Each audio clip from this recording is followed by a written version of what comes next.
Anxiety, overwhelm, exhaustion, fatigue. I hear this time and time again from my clients who are empaths, big hearted lovers, feelers who care and who are here to make a difference, who are definitely motivated by love. And all they want to do is help. But every time they try to help or they are at an event, the overwhelming rush of data and information and feelings and emotion can really knock them sideways. So, I want to share with you the technique that I have been sharing with them to help them navigate these moments because when they try to help and they experience a situation where the other person shuts down and it's like, I don't want to talk about this. Nope. I don't even want to go into this. Or maybe they've gotten a lot of advice from attending a conference and it's just overwhelming. Where do I start? They want to make a difference in this world. They have had a calling. They know somewhere deep in their heart they're meant for something. But it's easy to feel so overwhelmed and so riddled down with anxiety that everything closes down. So I'm so glad you're here with me today because the world needs you. They need your bright light. We need you because, gosh, goodness gracious. It's important. The kind words, the paying it forward, it makes a huge difference in someone's life, especially when they've been having a rough day. So happy Valentine's Day. Hi, Michelle. Glad you could join me live. If you hop on, let me know where you're hopping on from and let me know what flowers do you love? I'm curious. I have a funny story about flowers and Valentine's Day. We'll get to that at the end. But for now, if we haven't met yet, my name's Irina Miller. I'm what I call an energy alchemist and a spiritual life guide, an astrologer. And I call myself an alchemist because I am drawn to all things spiritual. If I can, I will initiate in it, I will certify, I will get a degree. I will learn as much as I can about a whole variety of spiritual practices because each person needs a little something different. And we don't all have time to pursue yoga certifications or astrology certifications or the like. Oh, and I've got someone at the front door. Oh, this will be a surprise. Hopefully they can wait a moment because I'm hanging with you. So, regardless, what I'm bringing to you today is a recipe that I have been using with my clients, with my students for the last 2 decades. And my hope is that it connects you to peace and to love so that you can keep living life and you don't feel shut down by that overwhelming anxiety. So let's jump into this. Um, I use an acronym because I love making little acronyms. I find when we go into fight or flight states, when anxiety really, really hits, then it's great to have something for our subconscious that tunes us in, like stop, drop, and roll.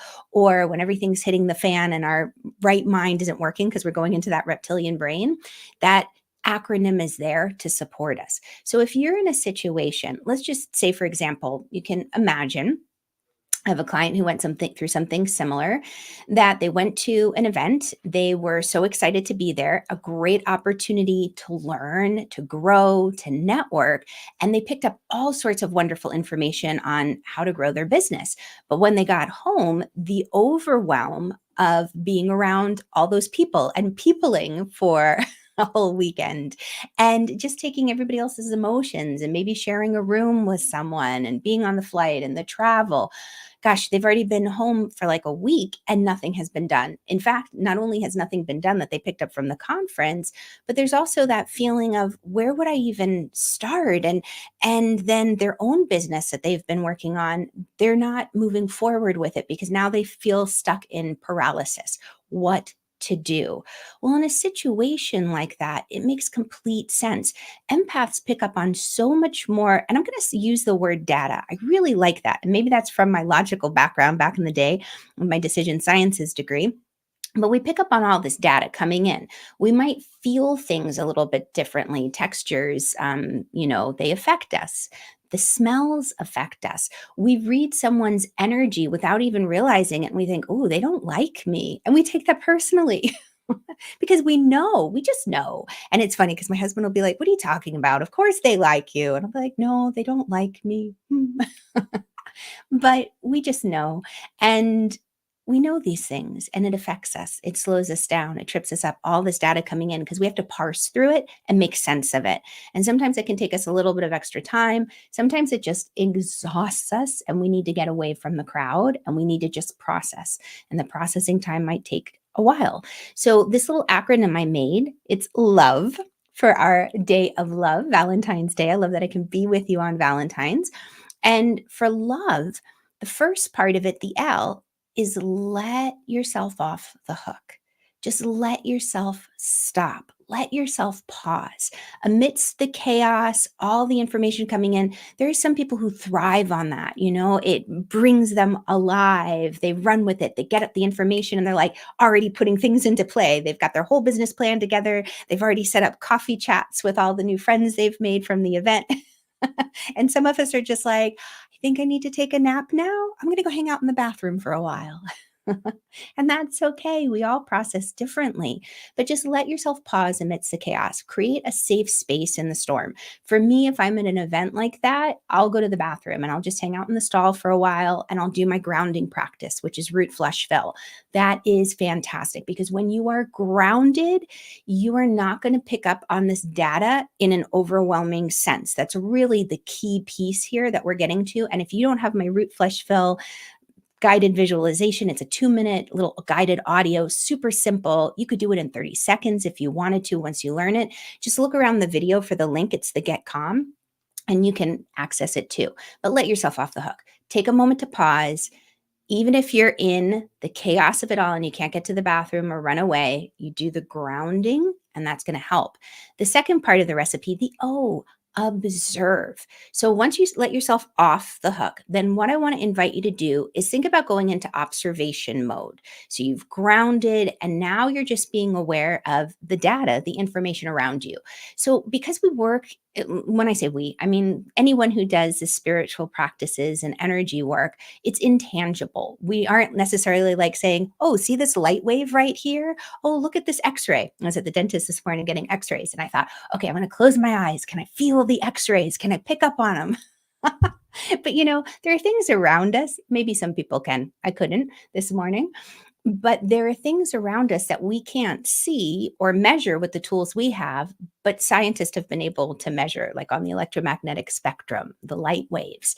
This energy is around us. It's affecting us, just like red might cheer us up or feel like a power color, or violet might help us feel very spiritual and peaceful. Color affects us. We know that, but we can't always see the color and the light waves coming through in such a way in these tiny little details. I hope I'm making sense. So I'm kind of going off tangents here. But with the observing, what you're doing is you're saying, okay, there's energy going on around me. I may not be able to measure it or see it, but I can pick up on something in my body. I have a particular feeling. What is this data informing me about? Because when you can do that, you move out of the fight or flight state and you move into collecting useful information that can inform you and suggest your next best steps. Because maybe you're getting data that, it's not the best place to be. There was someone that I met at the conference who had an experience. I was at the conference too, by the way. That she had gotten a hit. Don't drive into the intersection. Like when the light is changing yellow and you're going, going, going. And as you go, what happened is she realized I'm not going to make it. So she stopped, but her nose of the car was a little bit into the intersection. And there was this, and she just got this feeling, don't try to run the red light. Just stop, even though your nose is a bit forward. And sure enough, this big old truck came barreling through the intersection. And if she had raced to get through the light, she would have been in an accident. So she had that little intuitive hit. So this data and information coming through, we want to be able to hear the intuitive guidance. So observe. The V, I'm saying for this, vibrate. We can't change what's going on around us. If someone's in a bad mood, if someone is angry, I had, a client who recently experienced a loved one who was very, very wound up. Let's say they were angry, they were anxious, or going through a lot at work. Physically, they weren't feeling well, and their anxiety rubbed off on my client. And my client just felt anxious for days afterwards. And when we got together to meet, we went over, all right, how can we ground? How can you let yourself off the hook in the midst of chaos? How can you observe what's going on around you? This is their energy. It doesn't belong to me. Something I love to ask is, how much is theirs? How much is mine? And when you start to distinguish that, then you can make these little refined alignments to say, okay, I don't have to take on this anxiety. It doesn't have to rub off on me and, shift or ruin my week. So the vibrate, you set your energetic resonance. What attitude, what energy are you going to bring forth when someone is off the charts anxious or angry? I always say go into energetic neutrality, and that root flush fill will help you with it.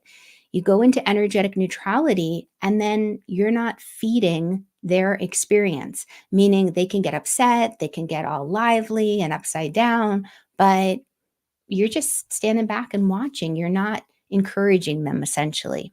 Then the E is accentuate the positive. I feel like that's in a song somewhere. And what that really is I learned it from my great aunts who were nuns, and they said, look for the good in every person, in every situation, look for the good. And by doing that, what you're actually doing is getting out of your head and into your heart. And you're looking at the perspective from a different viewpoint. It doesn't excuse the person's behavior. It's not saying it's okay, if something's happening. But what it's doing is giving you peace of mind. It's helping you understand. A lot of the people who come to work with me, they're curious seekers and they want to know why. And I always encourage my students and clients to ask me why. But why, Irina? Like, what's going on? Why do I want to know how to ground? Why do I want to know how to go into energetic neutrality? Why do I want to let myself off the hook? Why do I want to observe? Why do I want to vibrate or shift my energy in a situation, which is really, in this sense, your attitude? And then why do I want to accentuate the good in life? Well, all of it is to get you into a place where you can distinguish your energy from other people's, where you can choose to live a life of peace and of joy no matter what's happening around you. Don't let others dictate how you feel, whether it's a situation, a room, a restaurant, a person, a loved one, because then your life is just up and down on a roller coaster. So try this little love technique. Let me know how it goes. And do share with me in the comments what flowers you love. And Michelle, you're in Cleveland. You said you love pansies, peonies, lily of the valley, and of course, roses. Oh, how gorgeous. I know. I'm thinking of the pansies right now with the spring flowers coming. Oh, they're oh so pretty. So my flower story really quickly. I'll never forget. Let me know if this ever happened to you in high school. So in high school, back in the day, a few moons ago, sometimes they would exchange flowers, like you could send carnations, or you'd buy your sweetie a bouquet of flowers. And after a while it just got really frustrating watching everybody else walk around with these beautiful bouquets of flowers. And I thought, you know what, I really would love a bouquet of flowers. And rather than sit around and hope and wish and pray that somebody gives me a bouquet of flowers, I'm going to get myself a bouquet of flowers. So I did.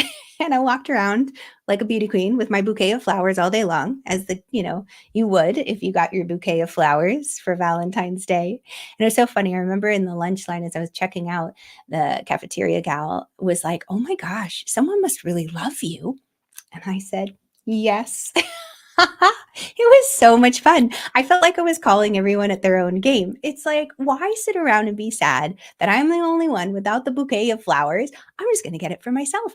And it was the most joyful, playful, fun Valentine's. I just was tickled. And of course, I would let everyone know after. They were like, wow, so pretty. Someone must love you. At the end of the day, I let everyone know it was me. I'm the one who got myself the flowers, but I enjoyed it so much. So rather than waiting on the rest of the world to change for you or to show up with the gifts, I encourage you, love yourself, let yourself off the hook, observe what's going on. What's your emotions, energies versus someone else? Vibrate at the energy you wish to be, right? I can't remember the little acronym others have made up, like what, the vibe, do you attract your tribe, whatever it is, but it's your attitude, right? What attitude are you showing up with? And accentuate the positive. Look for the good in the situation. All right. Have an amazing day. Let me know if you've ever bought yourself flowers, that I'm not the only one. as I'm sharing my embarrassing stories. But we're all friends here. Hello, hello, Sabrine, beautiful soul. It's good to have you with me. Have a wonderful Valentine's Day, and may you know how loved you are and what a joy it is to have you as a part of this community. And if this has been helpful for you, do spread the love. Please share this video. I really appreciate it, and I appreciate you. Have a great day. Mwah. Bye, guys.